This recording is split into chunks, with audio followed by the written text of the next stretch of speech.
Ground లెక్కలన్నీ వేసుకున్నటువంటి Telugu Desam party వాళ్ళు ఉట్టి తెలుగుదేశానికే 90 నుండి 100 సీట్లు వస్తాయని నమ్ముతున్నారు. అట్లాగే భారతీయ జనతా పార్టీ జనసేనలతో కలిపి 120 నుండి 130 స్థానాలు వస్తాయని నమ్ముతున్నారు. ప్రతిపక్షంగా వైఎస్ఆర్ కాంగ్రెస్ పార్టీకి 60 నుంచి 70 దాకా వస్తాయని నమ్ముతున్నారు.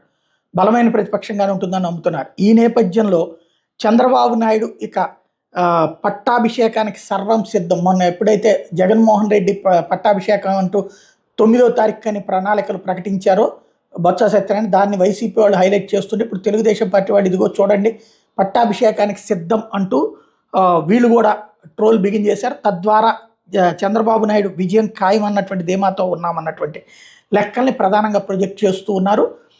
దానికి కారణం అయితే మాత్రం వాళ్ళు ఇంటర్నల్గా చేసుకున్నటువంటి సర్వేలు అన్నటువంటి విషయం అయితే స్పష్టంగా కనబడుతుంది.